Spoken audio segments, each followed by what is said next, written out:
Assalamualaikum warahmatullahi wabarakatuh. Perkenalkan, nama saya Rosita, kelas 12 IPS 3. Saya akan mempresentasikan bab 8 tentang etika dalam organisasi dan profesi.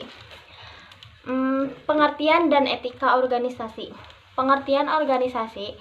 Secara bahasa, organisasi berasal dari bahasa Yunani, organon, yang berarti alat bantu atau instrumen. Apabila dilihat dari asal katanya, organisasi berarti alat bantu yang sengaja didirikan atau diciptakan untuk membantu manusia memenuhi kebutuhan dan mencapai tujuan-tujuannya.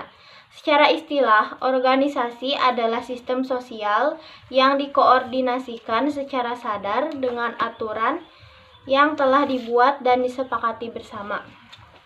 Organisasi memiliki beberapa unsur, yaitu: 1. Tujuan organisasi ialah untuk menghasilkan barang dan pelayanan. Organisasi non-profit, sebagai contoh, menghasilkan pelayanan dengan keuntungan masyarakat, seperti pemeliharaan kesehatan, pendidikan, proses keadilan, dan pemeliharaan jalan.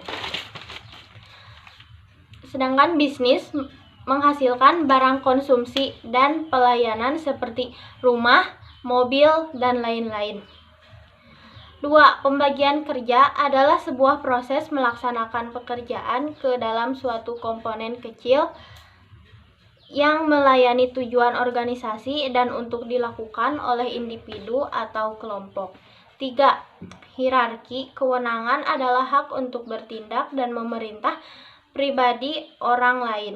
4. Sumber daya yang dimaksudkan adalah kumpulan orang yang beraktivitas untuk mencapai tujuan organisasi.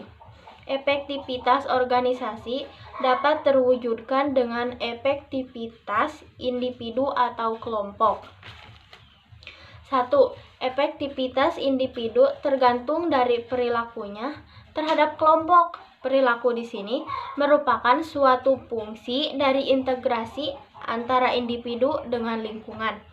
Semakin positif kemampuan, pengetahuan, sikap, motivasi, dan tekanan pada individu, maka efektivitas tersebut akan semakin baik.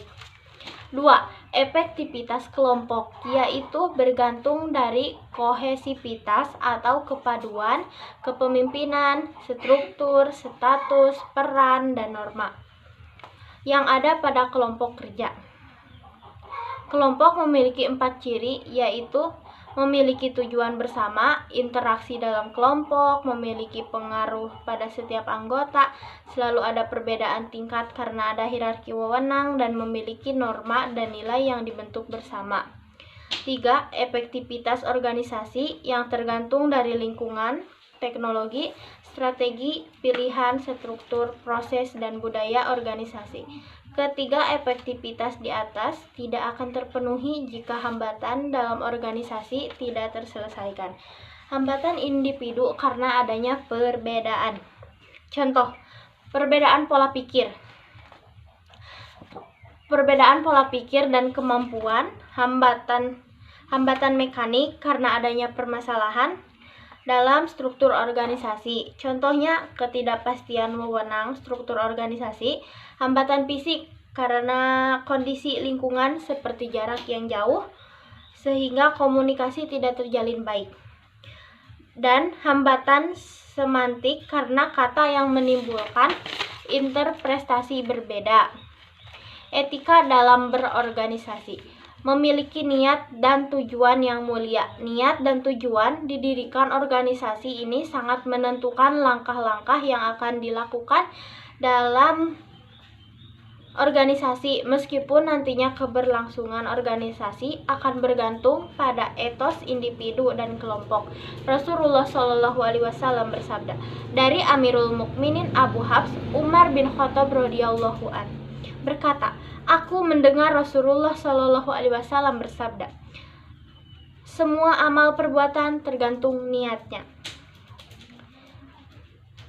dan setiap orang akan mendapatkan sesuai apa yang diniatkan. Barang siapa berhijrah karena Allah dan Rasulnya, dan barang siapa berhijrah karena dunia yang ia cari atau wanita yang ingin dinikahi, maka hijrahnya untuk apa yang ia tuju. Hadis riwayat Al-Bukhari dan Muslim. Amanah. Seseorang dalam organisasi haruslah memiliki sikap amanah dalam memegang tugas. Jika kita tidak amanah dalam mengemban tugas, maka akan timbul keraguan untuk mempercayakan sebuah tugas dalam organisasi. Rasulullah Shallallahu Alaihi Wasallam bersabda, tidak ada iman bagi orang yang tidak amanah dan tidak ada agama bagi yang tidak memegang janji. Hadis riwayat Ahmad. Saling tolong-menolong. Sikap tolong-menolong merupakan sikap yang wajib dilakukan dalam organisasi maupun di luar organisasi. Allah Subhanahu wa Ta'ala berfirman, "Dan tolong-menolonglah kamu dalam kebaikan dan takwa, dan jangan tolong-menolong dalam berbuat dosa dan pelanggaran. Dan bertakwalah kamu kepada Allah, sesungguhnya Allah amat berat siksanya." Quran Surah Al-Ma'idah ayat 2. Berkomunikasi dengan baik. Hubungan antar individu dan kelompok dalam organisasi pun juga harus baik. Hubungan baik dapat ditumbuhkan dan dijaga dengan komunikasi yang baik. Prinsip berkomunikasi ada 5 macam. 1. Menggunakan kata yang mulia. 2. Perkataan dilakukan dengan lemah lembut meskipun dengan lawan atau rival. Isi perkataan berupa sesuatu yang benar dan jujur, pantas diucapkan sesuai dengan situasi dan kondisi, perkataan yang mudah dimengerti oleh pendengar.